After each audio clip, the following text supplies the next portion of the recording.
Looks like a Porsche to you? Yes. That's what many people asked when they first saw the Panamera, Porsche's first four-door car. And to many purists like me, it sounded like total blasphemy. Four-door Porsche? But then with time, people get used to, well, everything and anything, including the Panamera. The Panamera didn't really die a premature death, but actually it survived long enough and successfully enough for the company to have brought out the second generation, which was launched recently in India. We get in behind the wheels to bring you what the Panamera is all about.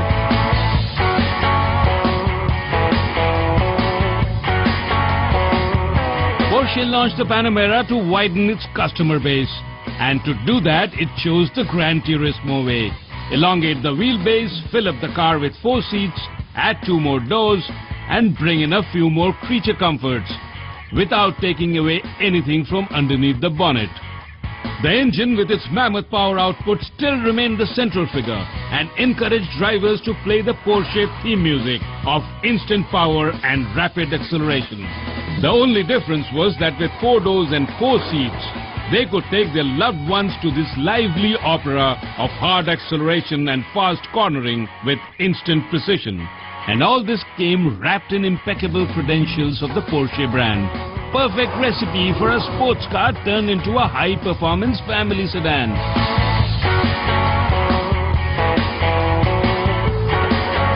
The Panamera was launched in 2009 globally and came to India the same year, while the diesel was launched in 2012.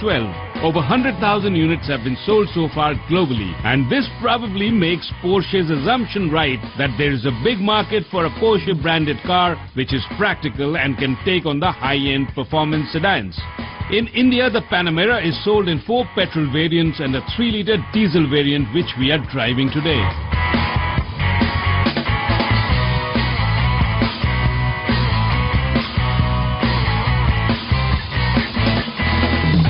India is a strange country. Well, we all know that, don't we? And it gets even stranger, I tell you, when people go about shopping for an expensive car. The first question they ask is, what is the fuel average? Kitna deti hai? And there is a clear preference for the cheaper fuel, which is the diesel here. And to target all those buyers who are looking for a crore-plus car with economy on their minds, Porsche has put in a 3-liter diesel unit here to target them. Sometimes reason becomes very strange, doesn't it? Other than economy, there is another big reason why many drivers prefer a diesel. Because diesel engines are torquey and they have a lot of low-end grunt. And that, I guess, is a good reason to drive a diesel. Fire this Panamera here and you will be hard put to tell that there is a diesel that goes to work under the bonnet. It's super quiet in here and there are no vibrations.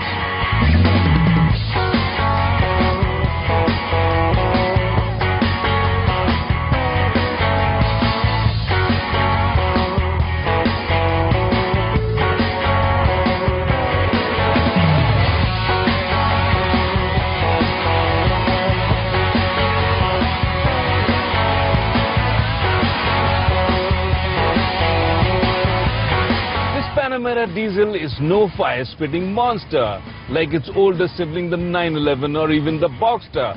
But with 250 PS on the tap, it's not slow either.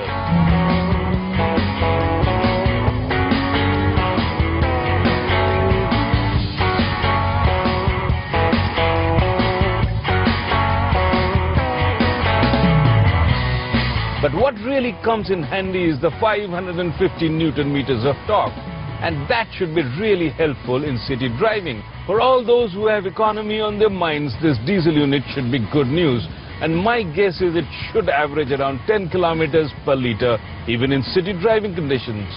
And that's not bad for a car as fast as this, or even as big as this. This diesel unit is very refined and power delivery is very linear. And a slight press of the gas pedal sees you surging ahead fast.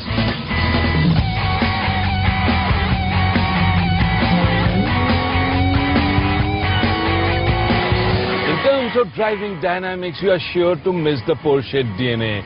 There is a pronounced understeer and around corners I would advise do not push her as you would a 911. Instead, drive her like a sedan, maybe just a shade faster.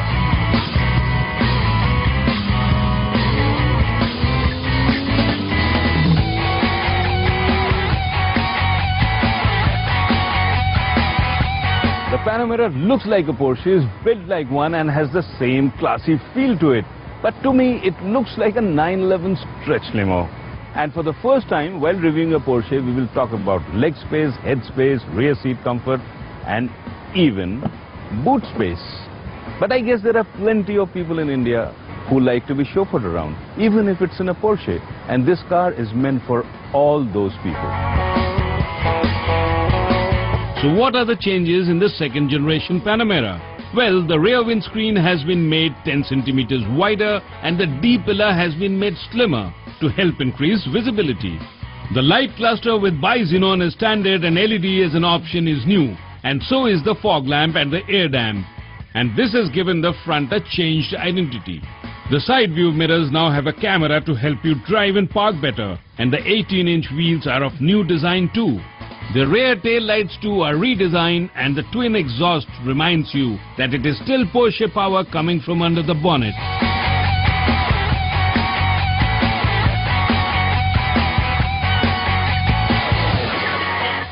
The inside is sheer luxury with leather-wrapped seats and new garnishings across the trim. The rear seats are comfortable with individual controls for AC and a Bose entertainment system with controls in the rear and attention to minute details like individual headphones. And strange as it may sound to talk about boot space in a Porsche, the Panamera offers a decent-sized boot, comparable to any mid-size sedan with 445 liters of space, which can be stretched to 1200 liters if the seats are folded down. Yes, split seats too. And with all these comforts and practical features, the Panamera can be easily given the tag of a luxury sports car. And owning a Porsche too might also become a bit easier, with the company making concentrated efforts to open its own outlets. And currently it has 8 showrooms and service centers across the country.